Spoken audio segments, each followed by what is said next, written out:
Chief justice की तबीयत अचानक बिगड़ गई, बेंच टूट गया। अब फैसले कब और कहां से होंगे?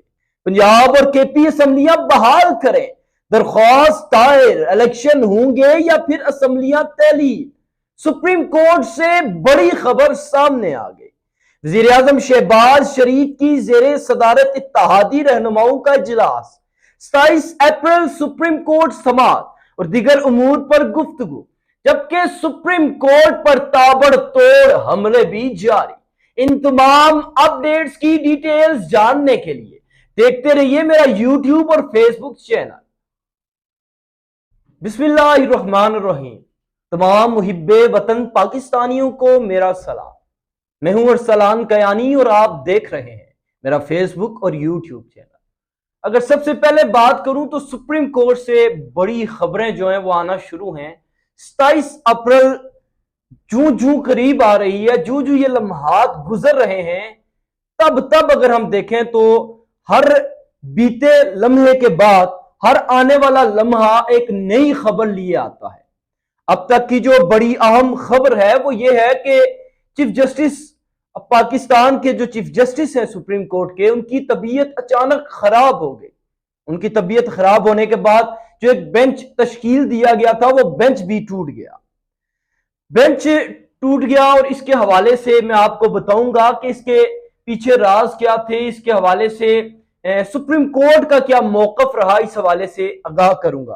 कोर्ट से भी बहुत बड़ी जो खबरें गर्दिश कर रही हैं। इसी तरह अगर हम बात करें इससे कबल, और वो ये है कि पंजाब और केपी जो असम्बलियां हैं उनको बहाल करने के हवाले से दरख्वास्त दायर कर दी गई है।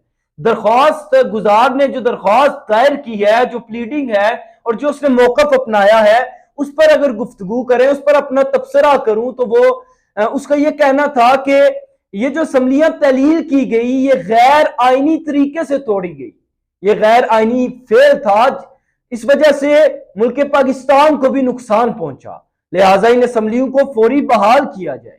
केपी और पंजाब की असम्बलियां बहाल होनी चाहिए। मतलब जो पहले असम्बलियां थी जिसमें केपी के में देखें तो पाकिस्तान तहरीक इंसाफ की हुकूमत थी, फिर अगर पंजाब में देखें तो वहां भी पाकिस्तान तहरीक इंसाफ की ही हुकूमत थी। अब ये दरख्वास्त देने के जो पीछे वजूहात हमें नजर आती हैं वो यही है कि असम्बलियां बहाल हो जाए और इलेक्शन के प्रोसेस को किसी तरह डिले किया जाए, वही असम्बलियां होंगी। लेकिन अगर दूसरा इसमें एस्पेक्ट आप देखें और दूसरे जाविये से इसका एनालिसिस किया जाए तो जो निगरान हुकूमत है उसकी भी मुद्दत पूरी हो गई है। तो उसकी मुद्दत पूरी होने के बाद या तो इलेक्शन डेफिनेटली बनते हैं, उस हवाले से होने चाहिए, नहीं तो अगर आप वही असम्बलियां वापस बहाल होंगी तो वो इलेक्शन खटाई में पड़ते हुए नजर आएंगे।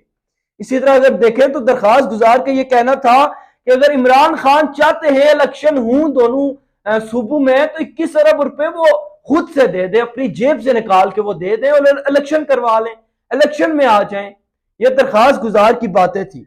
अब जो बेंच के मुतालिक जो सुप्रीम कोर्ट का बेंच टूटा और काफी इसके हवाले से गुफ्तगू हुई और इसके पीछे क्या वजूहात हैं, क्या बातें, इस हवाले से बात करेंगे। Chief justice Pakistan justice Umar Ata Bandial का बेंच डीलिस्ट कर दिया गया था और रजिस्ट्रार सुप्रीम कोर्ट ने मुकदमात डीलिस्ट होने का नोटिफिकेशन भी जारी किया। इस हवाले से यह है कि जो बेंच था, बेंच 2 की काज लिस्ट भी मनसूख कर दी गई थी और जस्टिस सरदार तारिक मसूद, जस्टिस शाहिद वहीद ने केसेस की समाअत करना थी इस मुतालिक। और इसी हवाले से अगर हम देखें तो यह मौकफ अपनाया गया कि चीफ जस्टिस पाकिस्तान की जो तबीयत नासाजी थी इसकी वजह से बेंच 1 की काज लिस्ट मनसूख हुई और यह जो मौकफ है ये तर्जमान सुप्रीम कोर्ट की जानिब से आया। तो ये मौकफ आने से कबल काफी खुशियां मनाई गई कि शायद चीफ जस्टिस पर कोई दबाव है, जो इदारे हैं या जो दिगर ताकतवर हलके हैं उनकी जानिब से कोई उनको दबाव था, तो वो क्या पीछे हट रहे हैं तबीयत नासाजी की बहाना बनाकर, और क्या जो 27 अप्रैल को एक बड़ा फैसला मुतवक्को है उससे वो पीछे हट रहे हैं। तो ये एक उस हवाले से मौकफ आ गया तर्जमान सुप्रीम कोर्ट की जानिब से कि ऐसी कोई बात नहीं है, चीफ जस्टिस की तबीयत नासाजी की वजह से ये बेंच जो है इसको डिलिस्ट किया गया। आजम शहबाज शरीफ की जेर सदारत एक अहम इजलास हुआ इत्तेहादी जमातों का, जिसकी उन्होंने सदारत की, जिसमें ऑब्वियसली 27 अप्रैल के हवाले से सुप्रीम कोर्ट की जानिब से जो समाअत है इस हवाले से तफसीली गुफ्तगू की गई उनकी कानूनी टीमें थी, उन्होंने इस हवाले से ब्रीफिंग भी दी, मुशावरत भी की गई। इस इजलास में देखें तो वजीर आजम शहबाज शरीफ ने जो मीडिया से भी गुफ्तगू की, उसमें उन्होंने सुप्रीम कोर्ट को कड़ी तनकीद का निशाना बनाया। एज यूजुअल इससे कबल भी वो बनाते रहे, इस दफा भी उन्होंने बनाया और उन्होंने यही कहा कि जो सुप्रीम कोर्ट है वो सालस नहीं बन सकती। सालसी करना या फिर पंचायत लगाना सुप्रीम कोर्ट का काम नहीं है, ये हम जाने हमारा काम, सियासी जमातें निपट लेंगे। उन्होंने इलेक्शन के हवाले से तारीख भी दे दी। ये भी एक इंतहाई अहम खबर है कि वजीर आजम शहबाज शरीफ ने कहा इलेक्शन करवाने हैं तो अक्टूबर या नवंबर की तारीख दे दें, हम इलेक्शन करवा लेंगे, लेकिन उससे कबल इलेक्शन पॉसिबल नहीं।